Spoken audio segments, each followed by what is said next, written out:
what's up everybody? Brandon here again at Emerald Coast Pro Plus Detailing, giving you just a little informative video here on, I guess, a myth or something I get a lot of calls about when people want service done to their car. So one of the first questions I always ask is, how's the condition of the car and what would you like done? And whenever there's blemishes within the paint, people always kind of go right to, well, it needs a buff and a wax. The reality is today in the automotive industry's grade of paints, there is no such thing as a buff and a wax. Maybe back in the 70s and the 80s when the paints were a little bit different, a little bit harder, you could get away with a buff, but nowadays, just buffing your car is going to damage your car. As far as wax goes, we don't really use much wax here. And the reason for that is wax is just an ancient technology. It doesn't last that long, it doesn't really protect that well.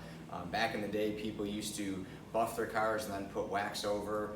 Again, as the times have changed, so have the products. So wax is not as good as it used to be, and buffing on a more delicate surface gives you a whole different ending result, basically. So more or less getting into what we're going to cover in this video today is just how aggressive buffing is.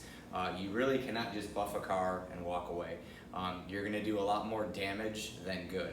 Your paint is going to look more chopped up, it's going to be hazier, it's going to be more swirlier.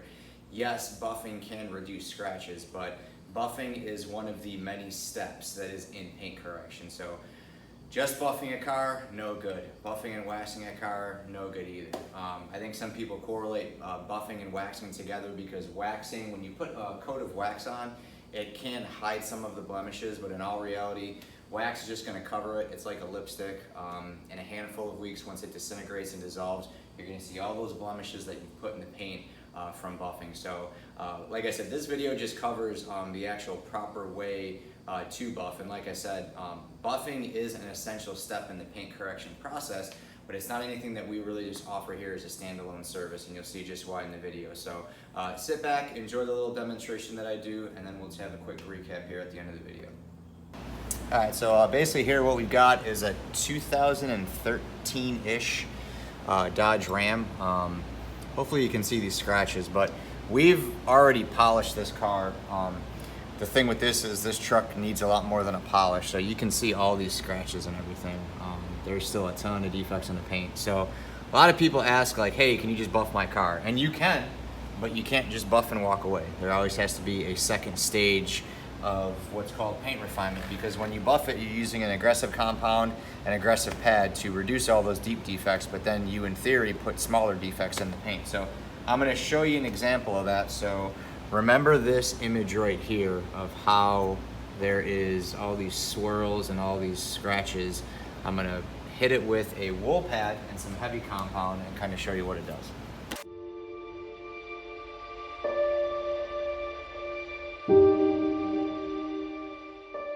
All right, so we've wooled it here, and that's what's called a heavy cut.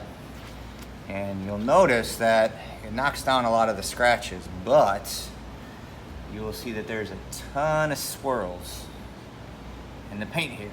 So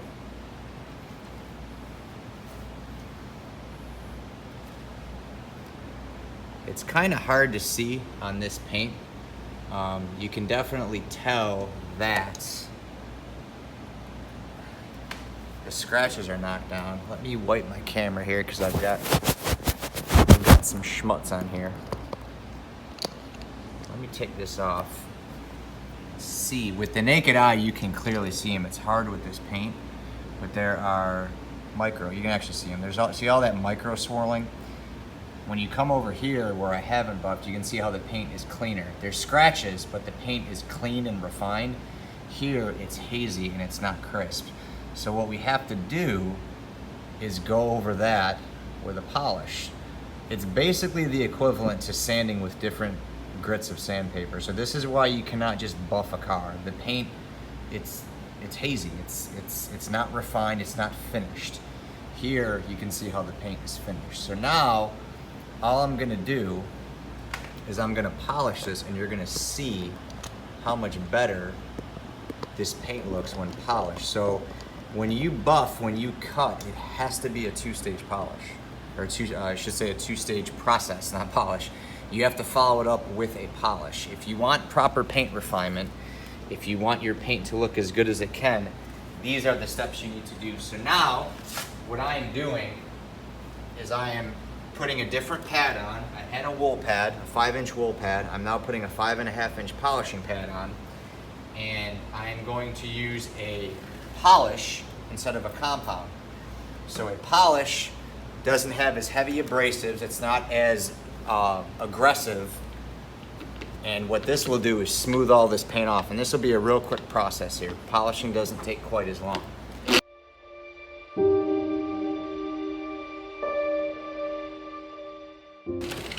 All right, so don't mind my awkward stature as I was polishing that car. I was trying to give you guys a good shot of me polishing that. But what I'm gonna do now is I'm just removing this polish, and I'll hit the light on there, and you will see how crisp and clean the paint looks. Now, there are still deep scratches in here, so this would be something where if this particular customer wanted more work done, we'd have to just go in and knock those scratches down and really get into heavy paint correction, okay?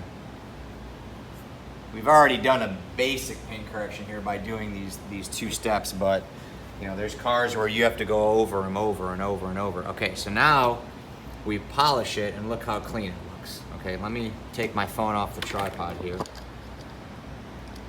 So look how clean and crisp that paint is now. So this is why you can't just buff a car.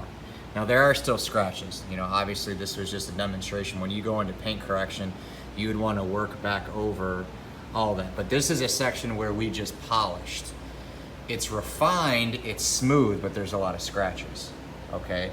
We come over here where we've done a heavy wool buff and then a polish, and look how much less scratches there are. Obviously, this truck has been through a lot.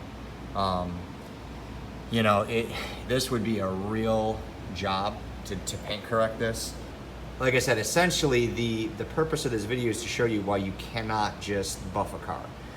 You're leaving the paint unrefined, it's chopped up, it's swirled, you don't have that crisp, clean finish. So if you are a detailer, if you are a customer who is saying, I just want my car buffed, in today's day and age with the paints that are out there, it is not possible. You can do a single stage polish, you may be able to do a light single stage correction, but as far as buffing a car, you cannot do that. This car ultimately does need a buff, a heavy buff, and hours of doing that to get all these scratches out. But that's the main reason why. Like I said, the best analogy I have is, you know, basically, you know, using sandpaper. Buffing a car, you're using 80 or 100 grit sandpaper. The paint, if you're sanding that, the wood would not be smooth, it would be choppy. It would look terrible when painted. You have to smooth it out, so you have to follow up with a finer sandpaper. Just like when you buff a car, you have to go over it with a finer action, in this case polishing. So a finer pad and a finer polish to get that smooth finish with that mirror-like shine. But like I said, the truck does look good. I just wanted to give you guys that example here of why when you buff, you must polish. All right, well, I hope you enjoyed that little segment there. Hopefully it shed some light on what actually buffing does, and you can see from the video. I try to use a sandpaper analogy. Buffing is very aggressive. It would be like if you were doing a wood project, sanding it with 80 grit sandpaper and then slapping paint on it. It's not gonna look as smooth, it's not gonna look as clean, and the texture of it's gonna be very coarse. It essentially is gonna take away from the aesthetics of whatever project you're doing. It's the same thing with your car. It's very aggressive, it chops the paint up, it creates a lot of heat. You see how swirly it was? We don't want that. If your vehicle is in a state where it does need buffing, it would then in turn need polishing as well to get a lot of those defects out and then that mirror-like finish. Because that's what we want to do here, is we want to give you the proper finish, that nice high gloss look, very similar to this truck here behind me. So that was just to shed a little bit of light on you know, buffing and polishing and things like that. I kind of showed different segments of the truck, buffing and polishing versus just polishing. So hopefully that gives you guys a little bit of insight on what we can offer here for you at Emerald Coast Pro Plus Detailing. I thank you guys very much for tuning in. I appreciate you not only supporting the channel, but supporting my business and my dream. If you liked what you've seen, please leave me a comment, a like and a subscribe. And if there's anything you guys would like some insight on, tips or myths busted or anything like that, please leave a comment in the comment section and let me know, and we will have that video up for you as soon as we can. So thanks for tuning in, and we'll see you next time.